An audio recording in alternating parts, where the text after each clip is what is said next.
Welcome everybody to another edition of Amplify Your Business. Today we're going to be talking about social enterprises, and one social enterprise in particular, that is Pachira Social Enterprise. Jade O'Hearn, who is the founder of this particular organization, is my guest today. So welcome to the show, Jade. Thank you so much, and thank you for having me. So tell me a little bit about Pachira Social Enterprise. What is it that you guys do? Well, Pachira Social Enterprise is a charitable management software company. So what that means is we have built this web app platform that enables users to earn funds towards their individual giving account. So virtual piggy bank, so to speak. And within this virtual piggy bank is where the user would collect these funds and then later redirect to support and donate to social causes or charities that resonate with them. Within the platform, we also have an online marketplace where we connect businesses to our user base, and that's how they earn these funds. At the same time, supporting local businesses or small businesses across Alberta in hopes of helping them expand their market share and ultimately their revenue. So we're very, very excited. We are a new company, a new startup in Calgary, Alberta, and we're hoping to get our message out there to really deliver our message with respect to our mission and vision. So tell me a little bit about the types of companies or businesses that are on your platform then. So thank you for that question. It goes back to, so Pachira was incorporated just last year, February 2020. And at the time, we were really concentrating on local businesses and small businesses, bringing them into the platform so that we are, again, able to help them expand their market share through our user base. But then the pandemic hit. And so we had to actually pivot and think quickly about where do we go from here? Because the sentiment back from our local businesses was that we don't even know where we're going. So therefore, being on our platform may not be the best choice at the time. So we paused that. And then so we pivoted to more of our online retailer brands. So we have now over 1,600 popular online retailers such as Home Depot, Walmart, Amazon. And so those are right now really quite prominent within our database and our marketplace. However, with the new conversation with our local and small businesses, we have reached back out to them and re-engage them and find that, you know what, perhaps it's now time to take our fingers off the pause button and re-engage. And now we're having more of those conversations and more local businesses onboarding. So those are products and services, merchants, really any businesses that feel that they could use that extra help in terms of reaching or finding other alternatives in terms of market share. Okay, and so correct me if I'm wrong, but I'm thinking what happens is maybe you mentioned Home Depot as an example of a business that's on there. So I might need something from Home Depot, and so I would go into your platform or through the app, and I would search for the product on the Home Depot store, basically purchase it, and then I get some sort of a rebate or some sort of a fund then is added to my account then that I can use to gift to a social cause then. That's absolutely correct. Yeah, Yes. so big brands, you've got big name stores and brands involved, and now you're starting to populate it now with some more local ones. That's you're taking your finger off that pause button. Absolutely. That's exactly it. Mm-hmm. Yeah. So me as a shopper, I don't incur any costs. I don't. It doesn't really impede what I typically would be doing in terms of purchasing the things that I want to purchase. And then as you are populating it with more and more local businesses, now those local businesses are going to get an exposure equal to what they would get like Home Depots and everybody else is getting. So you're really democratizing, I suppose, the exposure for small businesses and large businesses together then. That's so well put. I didn't even pay you for that, so. Well, just try to distill it down. Yeah. So that's a really Mhm. interesting model, and to have it as a social enterprise, because I know that there are some other ones that out there that people can get a rebate back for those purchases and that, but you don't get to apply that then to the social side of things, the social good. And I know that that's a movement that in what I've been seeing anyway, and maybe it's just in my own echo chamber, but it seems to be something that a lot more people are interested in, is especially as the pandemic, has kind of ripped through a lot of small businesses and impacted a lot of not-for-profits and charities and their ability to raise funds and whatnot, that has been a lot more awareness around the need to support, and which has created then a desire to support a lot more social causes. And so this seems to be right at the intersection of a lot of different things that have been happening in the world, that I would think is making it probably a pretty positive and popular platform, I suppose. We hope so.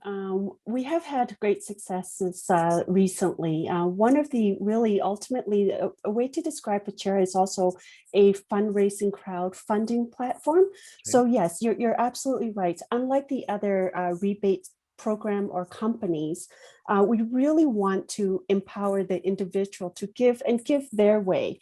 Um, as well as being a charitable management software company, built within that is really a fundraising crowdfunding platform. So Okay. for example, so yes, we definitely have quite a few, over 800 charities right now within our platform, but Wow. we also invite sports team, churches, social clubs, organizations to really if they have a fundraising event or initiative, to really consider our platform. Hmm. Currently, we're right now onboarding a social club, the Pathfinders and Adventures in Alberta, and they're about 12,000 members strong. And I know that through conversation with the director there, they're really saving up for a really important convention that's upcoming in August 2024. So this is, I think, a really great fit for that organization and those clubs that are really ranging from children that are 5 to about 15, 16-year-olds. So, perhaps, especially now given the pandemic, this is definitely a safe way for them to raise funds and get the additional support so that they are prepared when the time comes in, 3, 4 years when they have to utilize those funds, that it's there for them.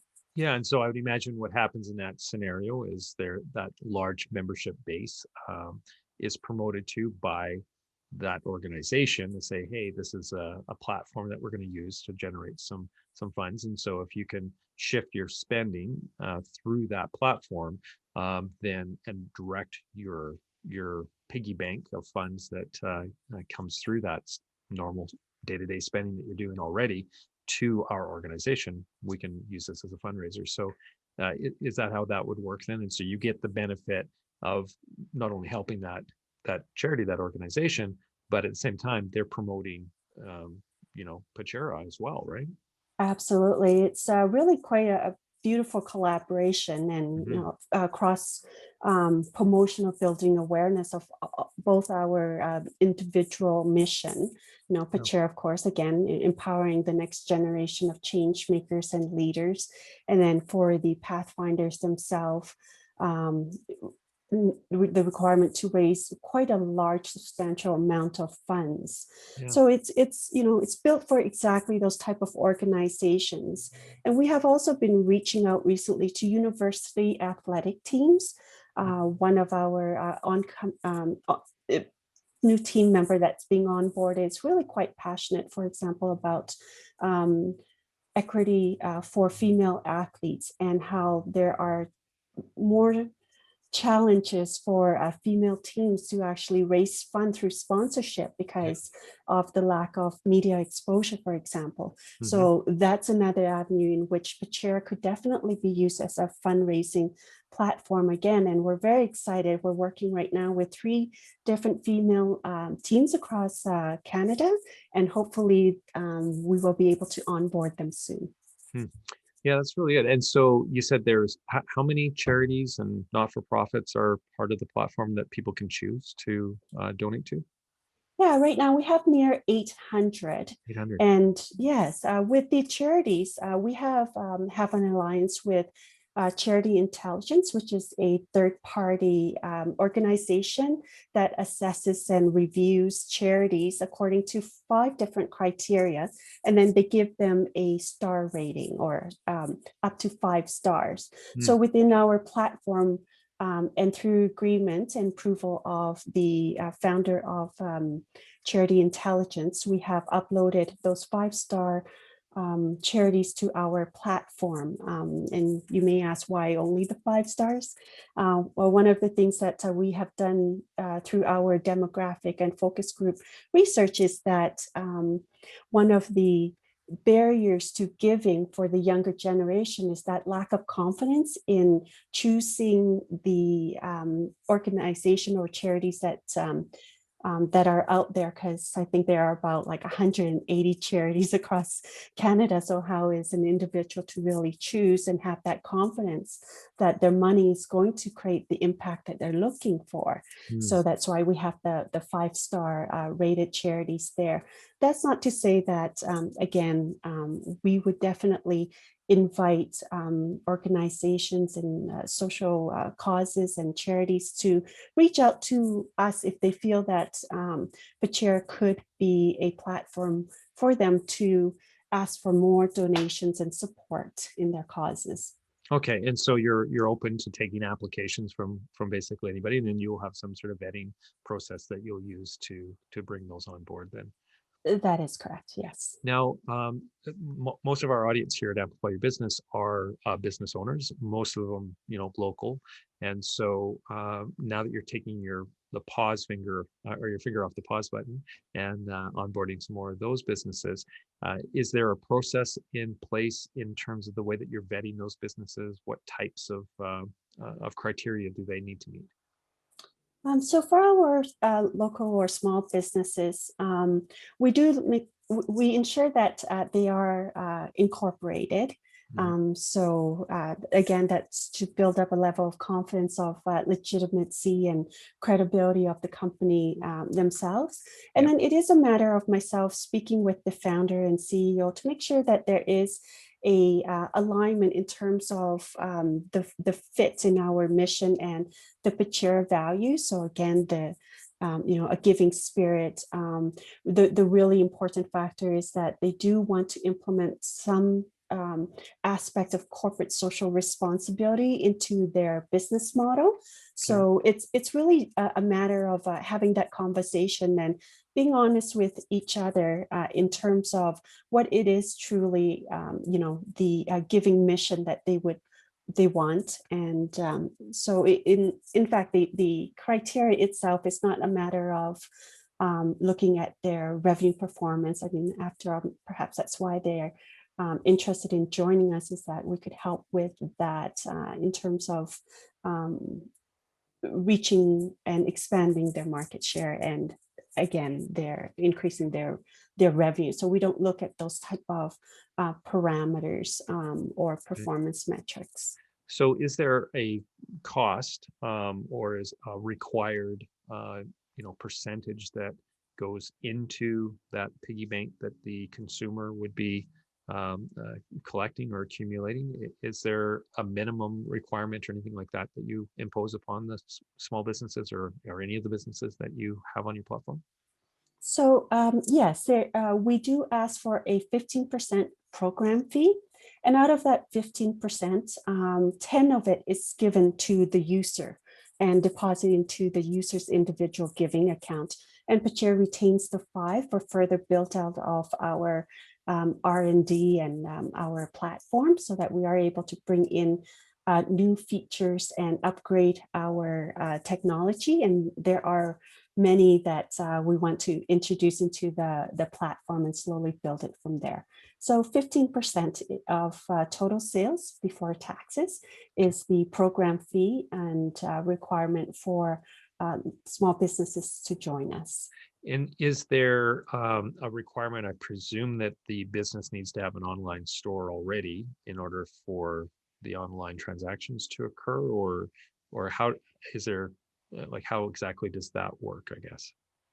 Well, in terms of onboarding process, if the retailer is already an or have an online presence, that makes it a lot easier, especially during the pandemic, for shoppers to shop and feel this is a safe way for them to make their purchases. Hmm. However, that's not a requirement. In fact, within our platform, we have what's called we created a web card. So it's very much like a mini website that we create for any retailer that doesn't currently have an online presence, because we can appreciate that perhaps not all local stores would. And so we actually do the web card design according to the business or the company's branding principles or style, and we host it right on our website for free. So that's part of that 15% program fee, is that we will create a web card for each and every one of the small businesses that join our platform. And in return, then what the businesses that currently don't have an online presence, what they can then do is actually use our link, and then that becomes their online presence. Okay.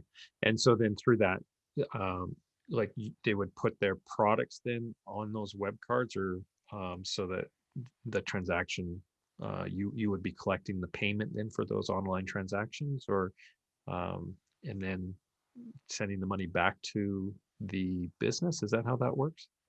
Yeah, except we don't list their products right on the web card, because the web card is basically a postcard size mini web page, so to speak.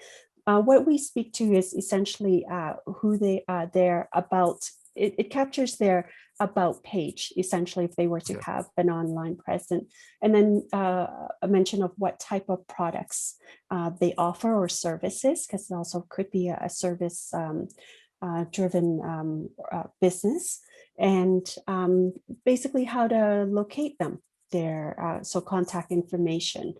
We don't yet, or nor do we have plans to implement the products on these web cards, because it just gets a little bit too administratively heavy for both the small businesses and for us as well. Okay. And you're absolutely right. So with these stores that or retailers that don't have an online presence, what we do is we ask our users to upload their receipts, and then that's deposited into a huge database that we have designed.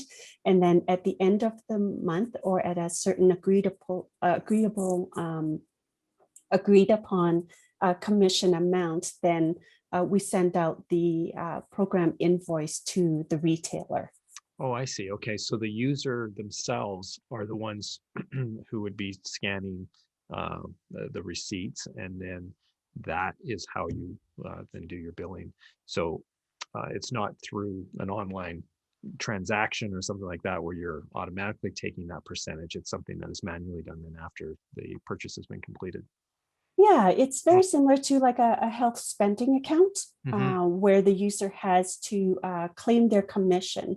Yeah.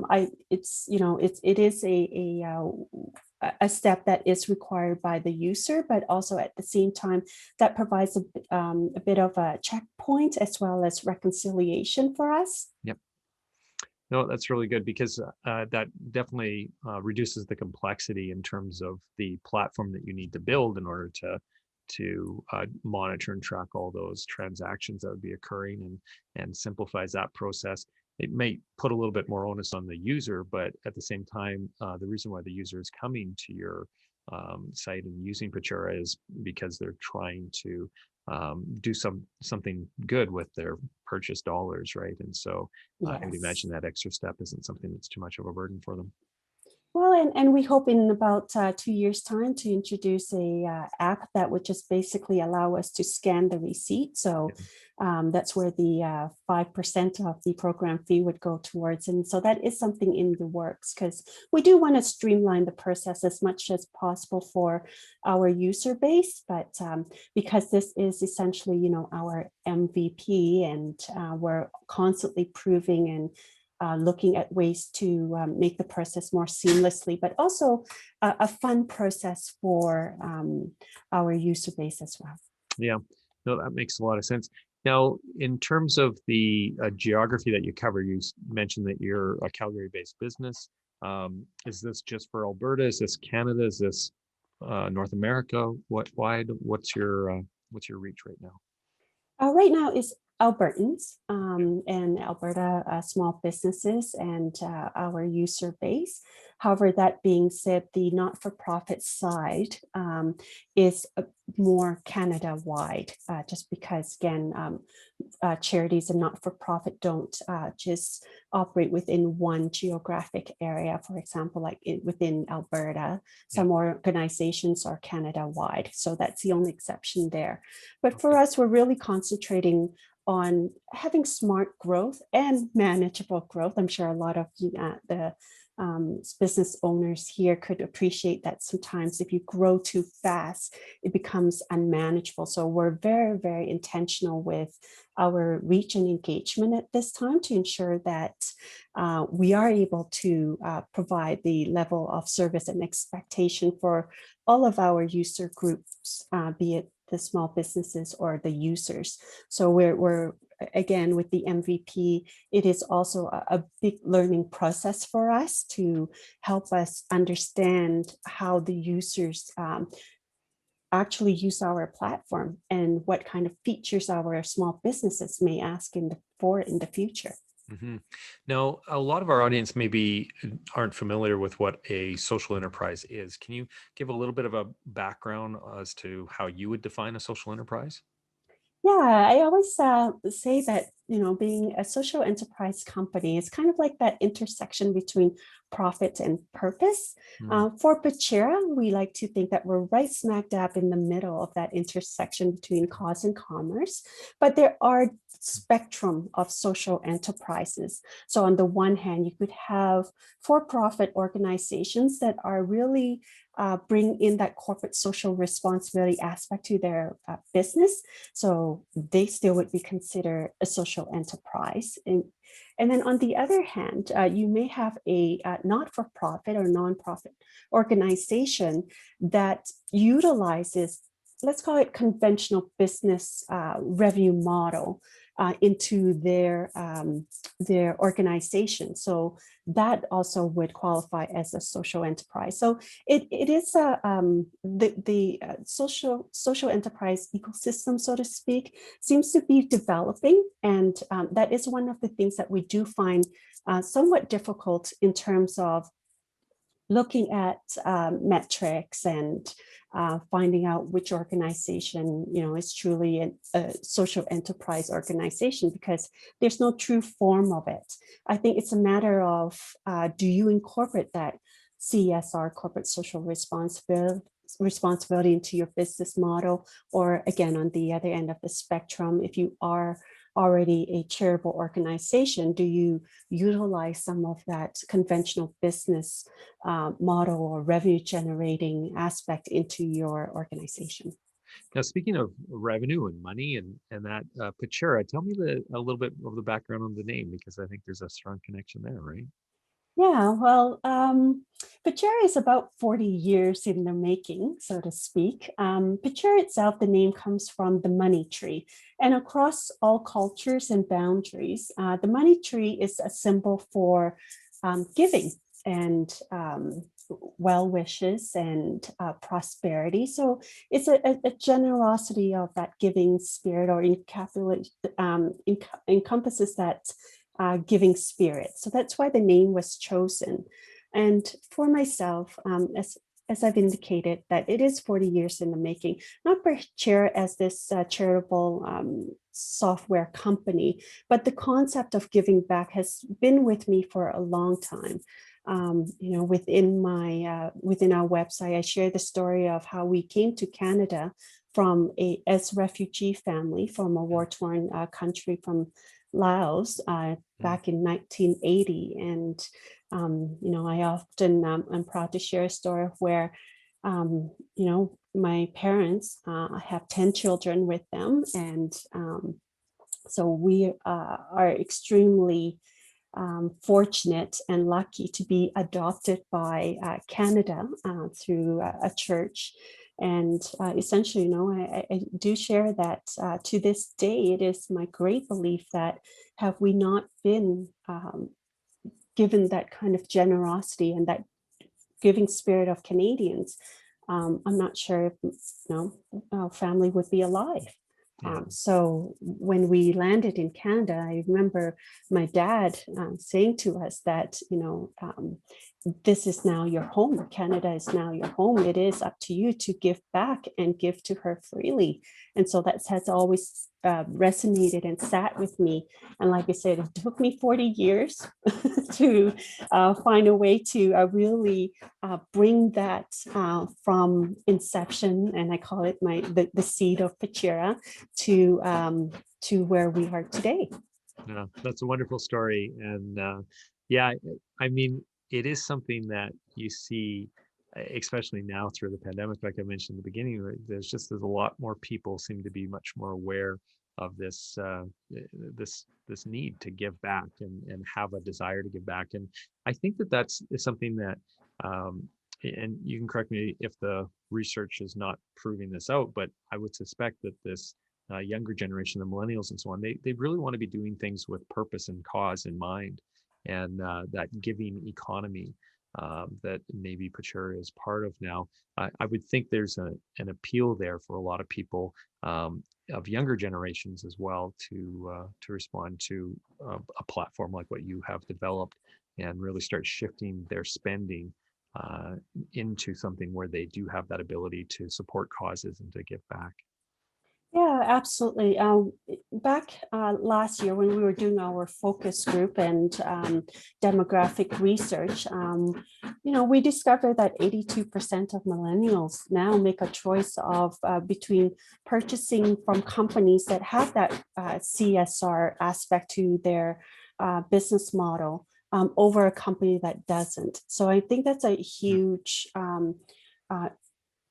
impact on the way that they make their purchasing choices. And with the giving, I think, ecosystem itself, it is huge across Canada. It accounts for about 16.5% of the $1.6 trillion of the Canadian GDP. So this giving economy, I think, especially as we move out of the pandemic, and I think that we have to be really mindful that the need's going to be even greater to support these charities and social causes as we move forward. So it is definitely, I think, a huge impact on choice. Yeah.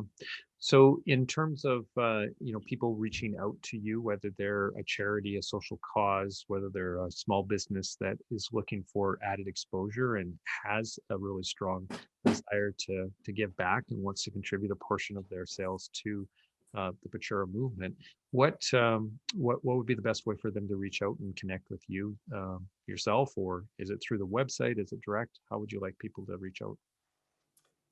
Yeah, absolutely. Just hit us up at info@pachira.ca, and they'll come directly to myself as well as my business development lead.